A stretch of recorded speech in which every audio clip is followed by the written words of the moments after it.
Hi guys, welcome back, and we're getting into the home stretch of the course, as they say, getting near the end. And what we're going to do today, and actually for the next two lectures, is learn how to create and implement a custom user form consisting of a number of controls, things like text boxes, combo boxes, regular buttons, and radio buttons, something we haven't done before. All that and more today. So my objective today is to teach you how to do a user form, something like this. So we're going to press this button, and this is sort of a custom-made form, okay, which has a number of components in it. There's a part where you can type in your name. That's called a text box. There's a combo box where you can pick a city. These are called radio buttons. You can't pick both at the same time, only one or the other. And then we're going to press OK. Now, where did that go? Well, it goes to a section somewhere else on your spreadsheet where you keep track of all that information. And later on, we'll do a more practical example. But that's our objective today, to teach you how to do these neat new custom forms. Now, the whole process to create this custom user form is a little bit tricky, a little bit complicated. So I want you to make sure that you can follow it step by step. And hopefully you realize in all our lectures, there's always a section called resources in which you can load in all the demos that I'm doing. And there's also usually a PDF file, which gives you a brief synopsis of the lecture. Sometimes it's like my speaking notes. And today in particular, lecture 35.pdf, that has a really detailed explanation of all the steps involved in creating these user forms. Okay, so after you watch the video, hear me explain it. If you still don't get it, or you're gonna, come back to it later on and you're gonna forget the steps, here is the PDF for today's lecture that goes through all the different things, stages that you're going to go through to create all this neat thing called a user form. It talks about the coding that you're going to use. So it's several pages of PDF files, all the different commands, just in case you miss an idea. Okay, so I'm trying to get you to be as successful as possible, either through watching the video, listening to me, or through this little synopsis, little speaking notes, whatever you want to call them. Okay, let's get rid of this. This is the actual final answer. And we're going to start with a fresh screen. So the final answer, if you unzip today's lessons, is in a folder that has this word test, but we're going to do it from scratch ourselves. Okay, so do me a favor, start up Excel and we'll get rolling. Okay, so we've got our blank screen in Excel, and this is what we're going to do. We're going to do everything together. You got to do it with me, please. Okay, there's no other way. If you just watch me, it's not going to be enough. I want you to do it with me. So we're going to have two sheets. First sheet's going to be called main. Okay, that's where we'll put those buttons you saw. The second sheet we're going to call data. And again, we're not doing a practical example right now. We're just trying to get you to learn the mechanics, and then we'll do a practical example next lecture. So in the data, we're going to put a couple of pieces of information in a second. So in no particular spot, we'll put our information there. So we're going to come back from that user form with the name of the person, the sex, and the city. And the cells just to the right of them, we'll actually give them appropriate names. So we'll right click on this one and we'll go to define name, and we'll call it name. All right, and you're not going to get too imaginative with these. Define name, and we're going to call this one sex. Yes, all right. And this last one here, you guessed it, we're going to call that one city, and it's already defaulted to there, so it saves us a bit of work. All right, let's go back to the main sheet, and we'll put two buttons here. All right, so we'll go to developer, insert, we'll add two ActiveX buttons. We'll put one right about here, okay, and we'll put a second one just below it. Doesn't matter how big or small, okay, not really crucial to the answer for today.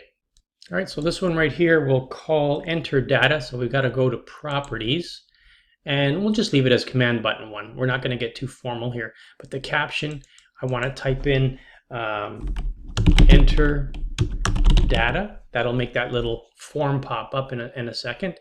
And this one here we will call view data. One more thing before we actually get into the real new stuff. Let's go back to data, and I'll just add a little thing here. I'll write an actual word, return to main menu. Okay, and then we will just hyperlink back to the main menu. Okay, we'll press the link, slide that over a bit, place in this document, and we're going to go back to main and press OK. Might as well test it out while we're here. Brings us back to there. All right, moment of truth. Now the new stuff. Okay, haven't done this before. All right, so it's totally new. I'll try to go fairly slow, but this is where my speaking notes will really help you if you want to go back after and try to go through the steps again. So we're going to press Visual Basic to enter the VB editor. Now, we've been sort of in this area before. You know when you press Insert and you go Module?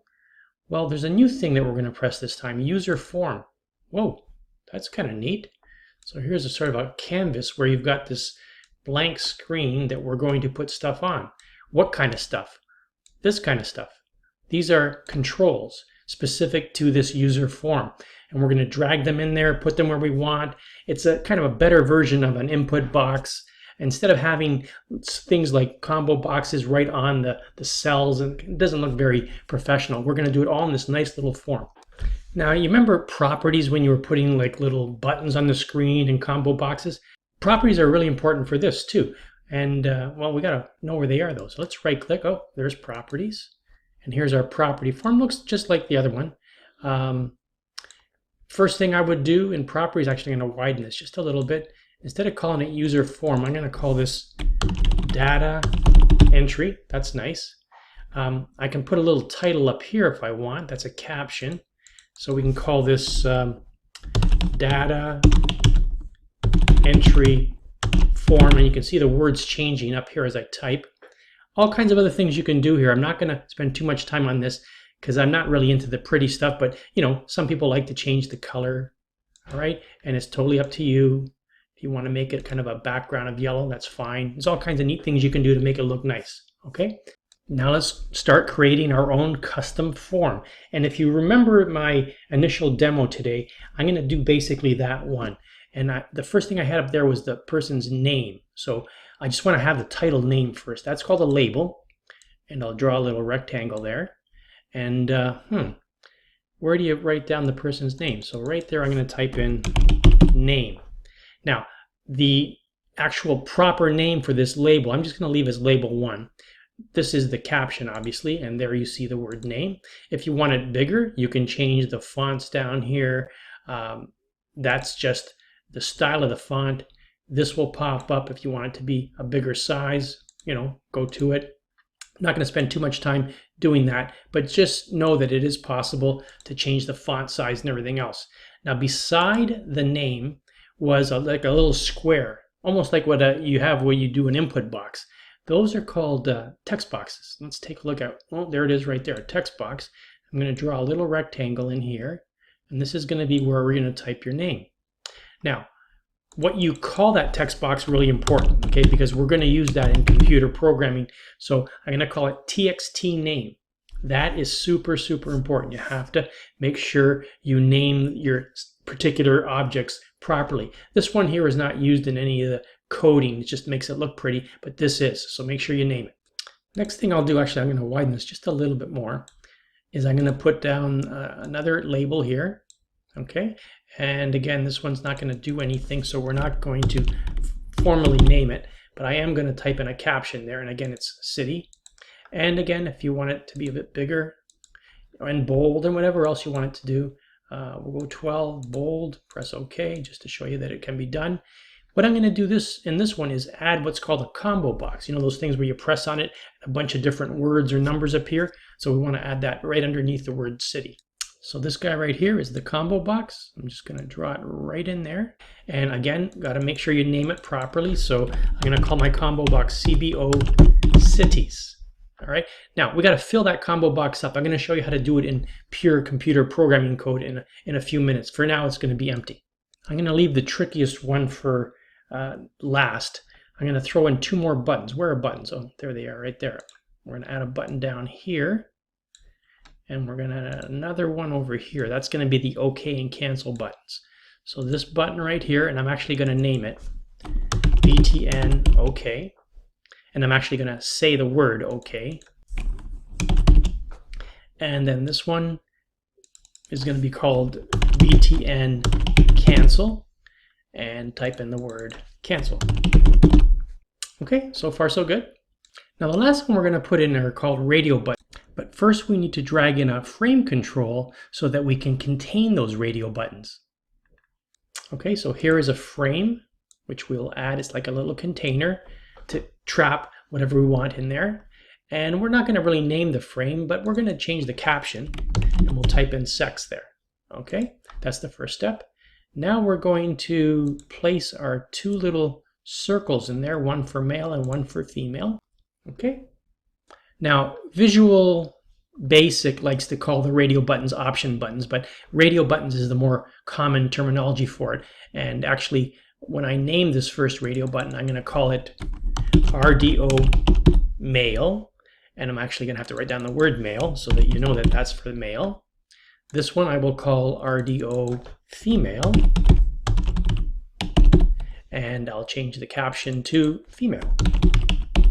Okay, so now we have basically the setup of our form. That wasn't too bad, right? Well, it's kind of a stupid form right now. It has no intelligence. When I press these buttons, how does it know what I pressed, and how do we transfer those pieces of information to the actual data sheet? Well, that's coming up next. Okay, let's do some housekeeping first, because I always get nervous when we are about to program and we haven't saved anything. So first of all, let's save this thing. Now, when you save this thing, you don't actually say save, you say export. So we're going to say export file. And what you're going to have to realize, and let me sort of work my way up to where I want to save it. You're not just saving a single file now, you're saving bits and pieces of it. You're going to be saving the Excel spreadsheet plus this other thing, a form, and they're actually kind of two different things. So let me work my way up to lecture demos. And what I've done is I've made a folder called Udemy Demo. And the reason I do that is because I want to save all that stuff in there, because it's not going to be a single file that I can just look at. It's bits and pieces. So I'm going to go inside that folder. So I'd like you guys to make a folder and then go inside that folder and then save it with whatever you want. Now I've got it defaulting to the word data entry, which is fine with me. And look at this, .frm. That's not like .xlsm. That's something totally different. Okay, so it's going to save it. Now let's go back to our main screen, and while we're here, let's save this also. This is obviously our workbook that I want to save, and I want to save it in the exact same spot. Okay, so I'm going to have to bear with me here, and we'll go down to where I've saved the demos. Okay, so I'm working my way down. I'm going to go in here, okay, and I'm going to call this test, and it's not a workbook anymore. Remember, it's a enabled workbook, macro enabled workbook. I'm going to press save. Now I'm happy. Okay, just for fun, why don't we try to program this so that when I press this, it makes that screen appear. Let's take a look at how you do that. You're going to be surprised how easy it is. I'm going to double click, and I'm entering the code world. And do you remember what we called it? I think I called it data entry. Remember when I changed the properties of it? Not what I saved it as, but the properties. I called it data entry. I think I'm spelling it right. Dot show. That's it. That's all it takes to make it show up. Let's get this out of the way here, and let's see if it actually works. Let's go out of design mode. We're going to press it. Yes, it works. Cool. So I'm going to type in some information. Oh, there's nothing in that one. I got to fix that up. See how these things work? Beautiful. I'm going to press OK. Nothing happens because our code isn't in yet. Okay, but at least it showed up. So we're part way there. While we're here, let's put in the view data code too. We'll double click, enter the code world, and really do it quickly for you. And I'm going to change that 1 to a 2. So we're going to go to workbook number 1, our current workbook, and the second sheet, and activate it. Let's test that out very quickly. We'll get out of design mode. When we press this, it goes to this page. Then it returns back here. We've got this that doesn't work yet. And now we're ready for the nitty-gritty work. Okay, let's go back to Visual Basic and our data entry form. And the most glaring thing that's not here yet is the stuff in the combo box. All right, and what I'm going to show you is I'm going to click somewhere in the form. Don't click on any of these different controls, but click on the form somewhere. And in here, we're going to change this user form click to initialize. So find the word initialize. Okay, this one here we don't need anymore. And what the initialize does is, as soon as we make this form appear, we want a couple of values preset. And here's how we're going to do it. So our combo box is called CBO cities, I think, dot, and then add item, that's a special word, and we're going to add a couple of cities to our combo box. Okay, they all have the same format, so I'm just going to highlight and copy and paste this 3 times, and we'll change Toronto to whatever city we want. Okay, we're just trying to keep it simple for now. You could type in as many or as few as you wanted to, and it would be fine. Okay, so that is going to preload the combo box for us now.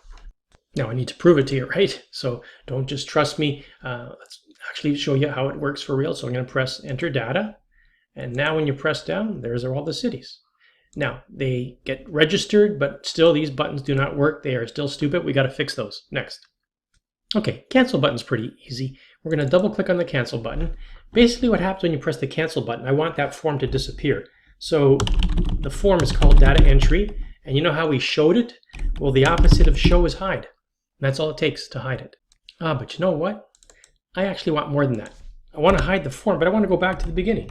All right, so we have to type in application dot workbooks 1 dot worksheets. I want to go back to the first one, right? And then activate. Okay, got to check things out. Always got to check, right? So we press here, press cancel. We're back here. Beautiful. Time to program the OK button. And this one's got a bit of work to do, right? So first of all, we're going to have 2 sheets we're going to have to worry about. We've got our data sheet and our main sheet, and they're both going to be worksheets. Then we're going to do some settings. So this sheet data will be equal to application dot workbooks 1 dot worksheets. So that's the data sheet. That's number 2, right? And then we'll just copy and paste to do the first one. And we'll change data to main. And we're back to sheet number 1. Now we need to place the answers on this form back into our spreadsheet. So all that stuff's in the data sheet, and I used really easy names to remember, so I'm going to put the name answer back into that cell. Now the text box was called textname.text. That's how you put it back in. How about the combo box answer for cities? So we're going to go same thing, back in the range, and I called it city dot value equals CBO cities dot text. Okay. Now the last one, the radio buttons, they're a bit trickier. We're going to use an if statement because we got to say one or the other. So RDO mail dot value equals true. Then, now through the magic of video editing, here's the complete code for checking the radio buttons. So if the RDO mail dot value is true, then we feed the word male into that little cell on the data sheet. Otherwise, if it's not male, obviously it's female, and we feed the word female into that data sheet. Then we hide this little form we're using and go back to our main sheet. Time to test it out to make sure it totally works. Press that. We'll type in CC, we'll type in Toronto, male, let's go to female, and let's go back to male. We'll press OK. Didn't get any errors. Let's press view data. There's the information in the right spots. Looks good. I've got one more thing I want to do before we wrap it up.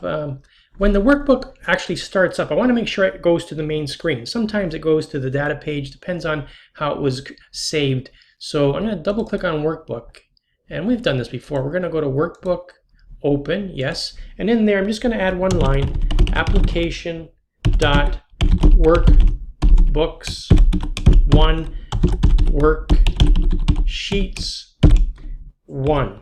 I want it to go to the first one, activate. Okay, and there we have now our complete solution. A couple things I should do while we're here actually. Let's save this one more time. So we'll press export file and press save. It's going to say, do you want to replace it? I'll say yes. All right, make sure you do that. And let's save this one more time. And there you have, from beginning to end, a simple form, user created, that provides us with a much more friendly interface. Now, in the next lecture, we will recap and extend a couple of the concepts we learned today, and then we'll take a look at a practical application in the lecture right after that.